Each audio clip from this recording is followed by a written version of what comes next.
Every day, millions walk through their front doors, seeking solace in the familiar. But for some, that sanctuary becomes a cage, a place where the unthinkable unfolds in a single horrifying moment.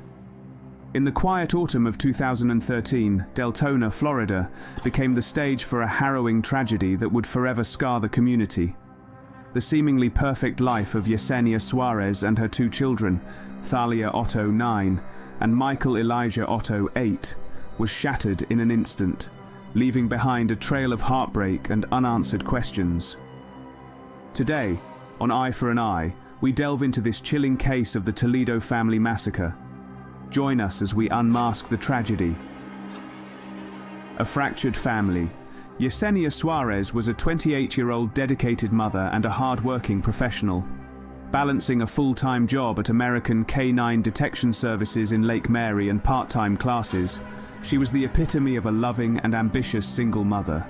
Her marriage to Luis Toledo, a man with a troubled past linked to the Latin Kings gang, was unraveling. The strain was evident, and their once happy home had become a battleground of tension and resentment. On the night of October 22, 2013, Yesenia visited her parents, Felicita Nieves and Ruben Perez, with her children.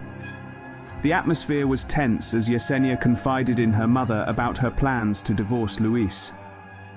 Despite Felicita's pleas to stay the night, Yesenia decided to return home, hoping to discuss the separation with Luis and keep things amicable. It was a decision that would prove fatal.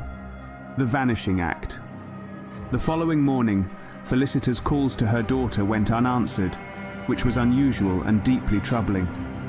Driven by a growing sense of dread, she drove to Yesenia's house, only to find it eerily silent. Desperation set in, and she called the police, triggering a welfare check that would uncover a chilling scene. Luis Toledo arrived during the police check, causing a disturbance and claiming that Yesenia and the children had left in the middle of the night. At first, investigators considered this possibility. After all, Yesenia had decided to divorce him, but her unexplained silence, particularly with her close-knit family, raised immediate red flags. Inside the house, officers found everything in perfect order, almost too perfect. Fresh laundry was ready for folding, children's toys were scattered about, and nothing seemed out of place.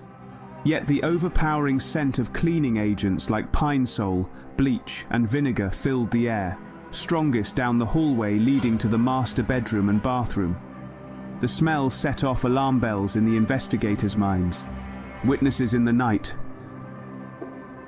Two sisters living next door provided chilling accounts.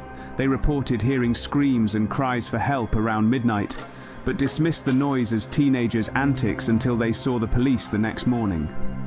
Another neighbor, a college student named Tyon Jackson, reluctantly came forward with critical information.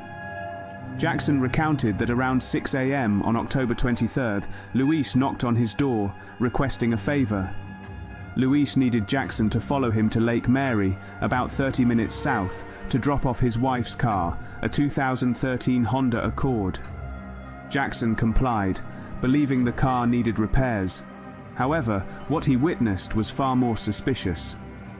In a public supermarket parking lot, Luis meticulously wiped down the Honda with a spray cleaner and rag, scrubbing the doors, steering wheel, and various surfaces. What exactly happened? As soon as you pull up, what do you see? I see Luis standing outside, like he's by the door, he looked back at me, then like he looked back and started cleaning the car down, wiping it down.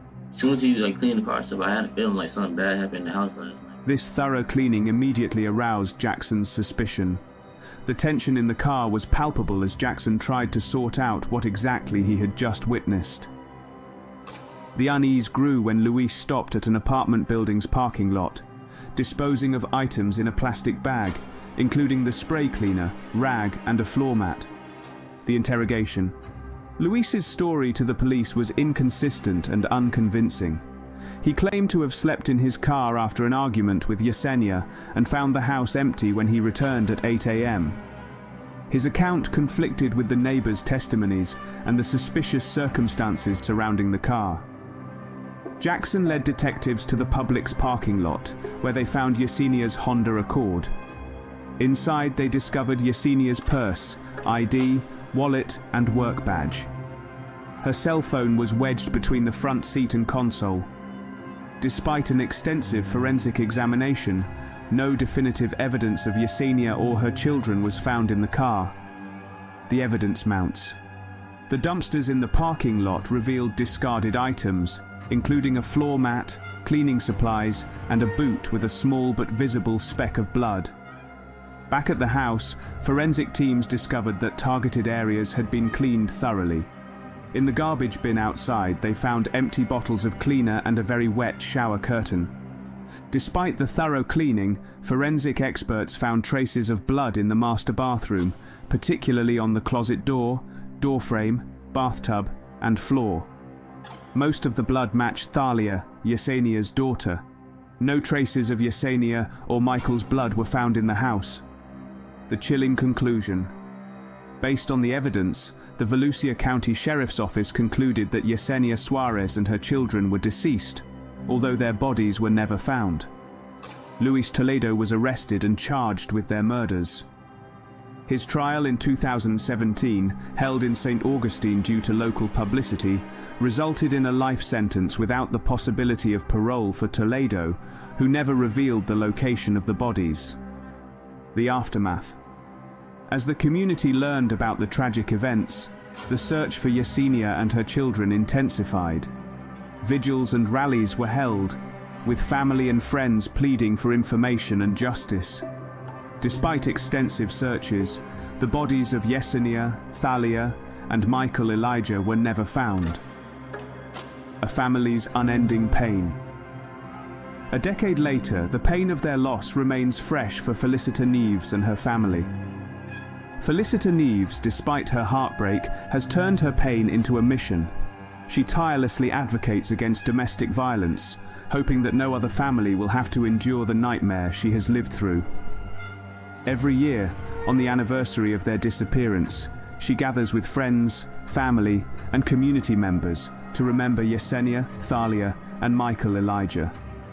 They release balloons, hold signs, and wave at passing motorists, keeping the memory of the victims alive and raising awareness about the scourge of domestic violence. With no sign of the bodies, the mystery of what happened to Yesenia, Thalia, and Michael continues to haunt the community. What do you think about Luis Toledo's silence? Do you believe the bodies will ever be found? Share your thoughts in the comments below. For more investigative deep dives into chilling true crime cases, hit that subscribe button and smash that notification bell so you never miss an episode of Eye for an Eye. Until next time, stay safe.